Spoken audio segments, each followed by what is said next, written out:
Hola amigos, bienvenidos a nuestro canal Santana RC. Hoy nos toca el vídeo 3. Vamos a hablar sobre los amortiguadores, posición de amortiguadores, muelles de amortiguadores y la dureza de la silicona. Entonces, bueno, es un tema pues bastante no largo, sino que tiene muchos efectos, depende de lo que quieras conseguir, y siempre hay que pues variar varios parámetros, depende, para que no te líes. Siempre les digo a la gente que haga paso a paso, no haga varios pasos de una vez, no solo con las suspensiones sino con todo, porque al final después te puedes liar yendo que el coche va bien o va mal y no sabes qué paso es. Entonces la suspensión es una de las partes que menos a veces se le pone asunto. Es importante, sobre todo lo que digo, hacerlo paso a paso. Bueno, pues el tema es el siguiente. Con el tema de las suspensiones tenemos que explicar que por ejemplo, lo primero, el tema de silicona. Las siliconas, por ejemplo, cuanto más blanda o más dura, depende no solo de la silicona, sino del pistón que llevemos. En teoría es más o menos parecido, variar la dureza de la silicona como variar la cantidad de agujeros y el diámetro de los agujeros. Entonces, bueno, es una cosa que es más fácil cambiar una silicona que estar cambiando pistones. Por eso, sobre todo, suele hacerse una base, que casi siempre yo la tengo en 6 agujeros de 1,2 en casi todos los chasis que he usado, y entonces ya después juegas con la silicona, y así siempre tienes un punto de referencia más o menos y no te estás volviendo loco con pistones distintos. Entonces ya pasa a otras medidas distintas. Estamos hablando, por ejemplo, de que si tienes 6 agujeros, por ejemplo, de 1,2 en un amortiguador de GT, que prácticamente casi todos tienen el mismo diámetro, la misma longitud, milímetros arriba y milímetros abajo. Entonces, por ejemplo, si tú tienes unos pistones de 6 agujeros de 1,2 y usas silicona 1000, por ejemplo, siempre sabes que, por ejemplo, puedes poner 800, lo tienes más blando, pistas con poco agarre, mucho agarre, va subiéndole más, 1500, por ejemplo, o 1000. Entonces ahí juegas tú con eso. Si, por ejemplo, en otro chasis ya pones, por ejemplo, 4 agujeros, por decir un ejemplo, y agujeros de 1 milímetro, ya no tienes la referencia de esa silicona, ya te harían falta siliconas, por ejemplo, más ligeras, porque tienes menos agujeros. Entonces el pistón con la misma silicona le va a costar más subir y bajar, y tienes menos diámetro, con lo que también ayuda a que también cueste más subir y bajar. Entonces ese es el concepto básico más o menos que debería tener uno.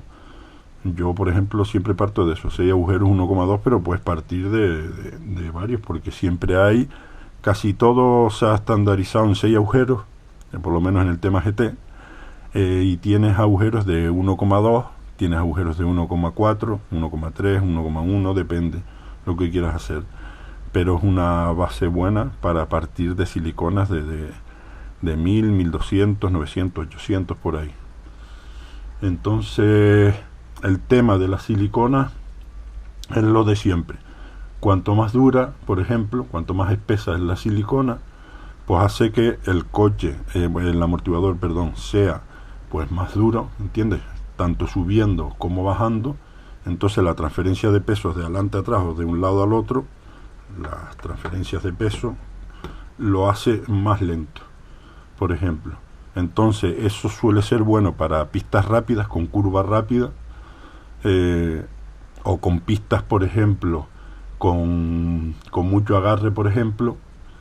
Pero, por ejemplo, para chicane también es bueno, porque no balancea tanto el chasis y las hace más rápidas. Pero por el contrario, el agarre en general, es decir, en la curva, disminuye un poco. Entonces Es una combinación que siempre hay que probarlo, depende del circuito, depende del grip o la agarre en la pista, depende de temperatura, son dependiendo de muchas cosas.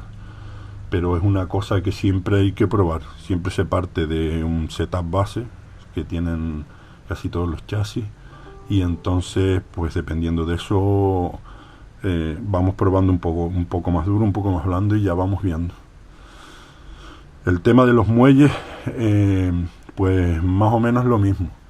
El tema de los muelles, por ejemplo, siempre tenemos que darnos cuenta que los muelles, por ejemplo, lo único que nos sirve, porque hay mucha gente que se lía, me dice, no, para ponerlo más duro bajo la precarga o la subo, la rosca del amortiguador, y a veces se lían, sobre todo principiantes, y con esto lo único que hacemos es darle altura al chasis. Esto solo sirve para darle altura al chasis y solo sirve para hacer la pisada. Cuando vemos que el chasis está descompensado un lado o el otro, con esto lo compensamos, como ya explico en otro vídeo. Entonces, esto solo sirve para eso. El muelle en sí es el que nos da la dureza de la suspensión. Puede ser un muelle más blando o un muelle más duro. Por ejemplo, nuestro IGT8 viene de serie con muelles de 2,3 milímetros. Después vienen de 2,4 y de 2,2. Entonces, bueno, pues una cosa también que depende de lo que queramos, pues va a ser un efecto otro. Por ejemplo, los muelles, por ejemplo, más duros, lo que conseguimos es que tenga, por ejemplo, sea más reactivo, es decir, sea más nervioso al principio, en los primeros toques de gas, se hace que sea más nervioso. Pero después, por ejemplo, en el paso por curva, cuando estamos dentro de la curva, tiene un poquito menos de grip. Entonces es una cosa que la gente me dice, no, es que quiero más dirección. Siempre hay que como clasificar la dirección entrando en curva, sin gas o con gas, en medio de la curva y saliendo de la curva. Entonces no es fácil, hay que hallar un compromiso entre dirección en cada paso de la curva, porque, por ejemplo, si queremos dirección entrando en una curva rápida con gas, nos haría falta unos muelles duros y una silicona dura, por ejemplo.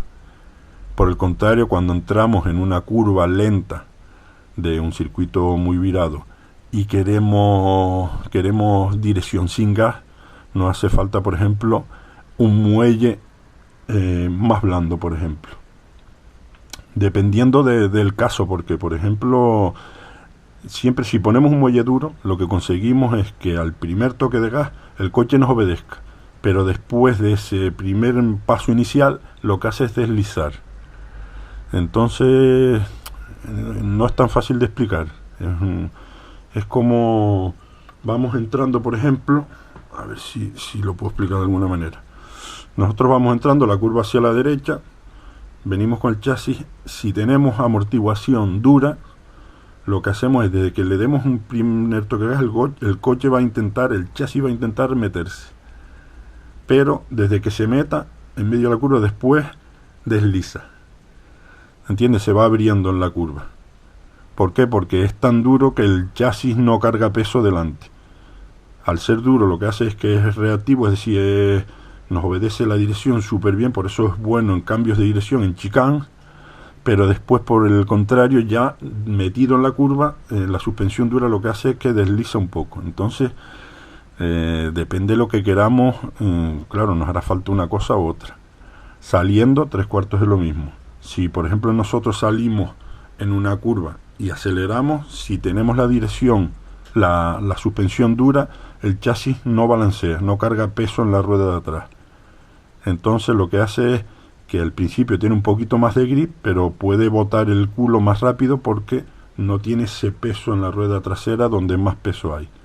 Por el contrario, si es blando, lo que hacemos es que al principio, por ejemplo, puede flotar un poco, pero después tiene más grip porque el peso está donde más agarre necesita. Es un tema no tan fácil de explicar, pero bueno, espero que más o menos lo vayáis entendiendo para poderos explicar, porque está eso, y después tenemos también la posición de los amortiguadores. tanto en la mariposa como en el trapecio. Entonces, llegado a este punto, sabemos que cuanto más rígido la silicona y el muelle, lo que conseguimos es que el coche nos obedezca más rápido al primer toque de gas, en curvas chicane, en curvas con gas, por ejemplo, pero después siempre el paso por curva, una suspensión dura, tendrá menos grip lateral. Es decir, el chasis entra en tu curva, pero después tiende a deslizar un poco más, al ser duro, porque es como más plano. Carga menos peso en el lateral, que es donde en realidad hace la fuerza. Entonces, bueno, es una cosa que tenemos que probar, la verdad. Tenemos que probar para saber qué es mejor. Si nos va mejor, depende de lo que digo, sobre todo la pista y el agarre en la pista. Después tenemos el tema de las posiciones, por ejemplo. El tema de la posición lo tenemos, por ejemplo, podemos tenerlo más inclinado, más recto o más acostado. Entonces, pues depende lo mismo, depende lo que queramos, nos hace una cosa u otra. El tema de poner los amortiguadores más verticales, por ejemplo, nos hace lo mismo. Es como si endureciéramos la suspensión, por ejemplo. Quiere decir que cuanto más recto, el primer toque de gas nos va a reaccionar más rápido, pero por ejemplo, si lo acostamos, cuanto más acostado está el amortiguador, más agarre tenemos en mitad y en final de la curva. Es decir, el paso por curva al acostar el amortiguador es más rápido, pero perdemos ese toque de agilidad de la primera parte de la curva. Es una cosa, como digo, difícil de explicar el tema de los amortiguadores, pero bueno, probándolo es como se sabe. Yo siempre lo digo de una forma: para probar una cosa tienes que hacerlo en los extremos. Si tú quieres probar, por ejemplo, el amortiguador inclinado solo en la parte delantera o solo en la parte trasera, porque siempre es bueno probarlo en una parte solo, lo inclinas completamente, haces una prueba y entras, lo cambias acostado completamente, mismos neumáticos, todo igual, sin tocar nada más, y lo pruebas. Siempre hay que darse cuenta que al variar la posición del amortiguador hay que modificar la altura. Hay que comprobar qué altura tenemos, porque nos va a variar y bastante.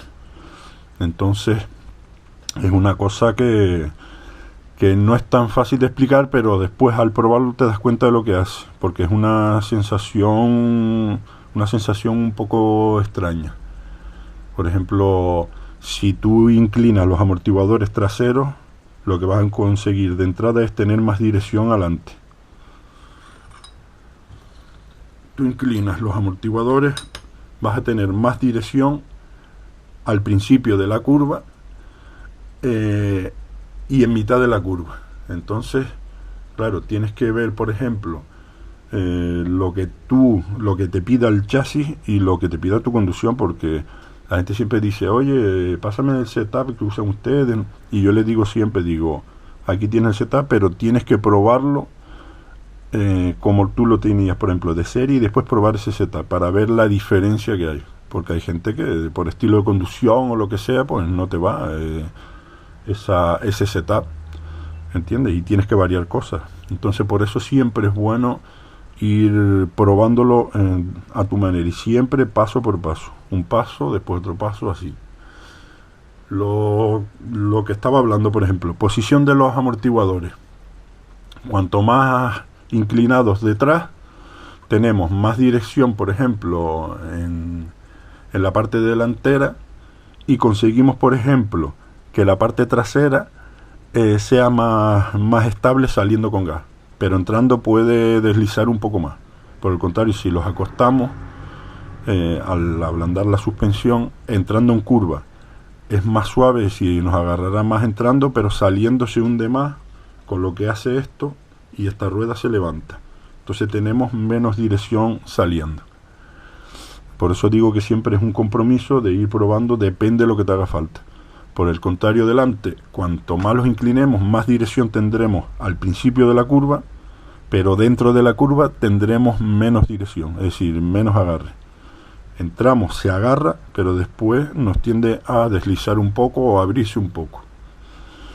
Y al contrario, si lo acuestas, tenemos menos dirección entrando, es decir, es más suave entrando, nos deslizará un poquito entrando, pero después dentro de la curva agarra más y sale mejor. Entonces una cosa que no es, ¿entiendes? No es entra y sale mejor, no, eso depende de qué parte de la curva quieras mejorar. Entonces es una cosa que depende mucho del piloto, de la sensación del piloto. Por eso digo siempre que es bueno que el piloto sepa explicar. Nosotros, por ejemplo, porque somos un equipo, pero hay gente, por ejemplo, que va solo, que él sepa comprender lo que necesita el chasis. Lo que decíamos de los muelles, pues es 3/4 de lo mismo. Si, por ejemplo, tenemos muelles más rígidos atrás, tendremos más dirección, por ejemplo, en mitad de la curva, tendremos, como digo, más aceleración, es decir, más estabilidad saliendo, pero por el contrario nos puedes deslizar más entrando sin gas y en mitad de la curva. Después ya mejora. Si por el contrario lo ponemos más blando, los muelles traseros, tenemos, por ejemplo, más dirección en la curva. Si lo ponemos más blando atrás, pero solo entrando, ¿se entiende? Y con gas, por ejemplo, con muelles traseros en curva rápida con gas, pues también tendremos más dirección. Después ya entrando en mitad de la curva y saliendo con suspensión blanda, nos iría un poco peor. Bueno, no sé si más o menos lo vais entendiendo un poco, pero bueno, cualquier duda o consulta, es un tema de los más complicados quizás de los chasis, tanto explicarlo como entenderlo, pero bueno, espero que con estas explicaciones lo hayáis tenido un poquito más claro, aunque como digo es un tema bastante complicado. Hay gente que no se complica mucho y no suele tocarlo mucho, suele tocar más temas de un stop, alturas, barras, pero bueno, es un tema que se le puede sacar partido entendiéndolo bien para lo que queráis hacer. Donde por regla general, cuanto más duro el chasis en general, más ágil es, chicane en curva rápida, más agarre entrando en curva, pero por el contrario, en mitad de la curva, es decir, en el paso por curva y al final de la curva, es peor. Y al revés, si lo ablandamos, por norma general, si ablandaríamos suspensión delantera y trasera de muelles de silicona, el chasis es súper fácil de conducir, entra en las curvas súper fácil, que sobre todo se suele hacer en pistas de poco agarre, pero lo que hace es que el coche lo hace torpe, lo hace tan bailarín, ¿entiendes? Balancea tanto que el coche es torpe. Es más fácil de conducir, pero es más torpe y más lento. Cuanto más duro, es más rápido, pero es más nervioso. Entonces hay que hallar un compromiso. Nada, espero que os haya podido ayudar un poco. Sé que aclararlo es difícil porque es un tema, como digo, complicado, pero bueno, sabéis más o menos por dónde van los tiros y sabéis que me podéis hacer cualquier duda o cualquier consulta en nuestro canal de YouTube o en nuestra página de Facebook, sin problema ninguno. Así que nada, espero que lo podáis aprovechar un poco y nada, y hasta otra. Ok, saludos amigos.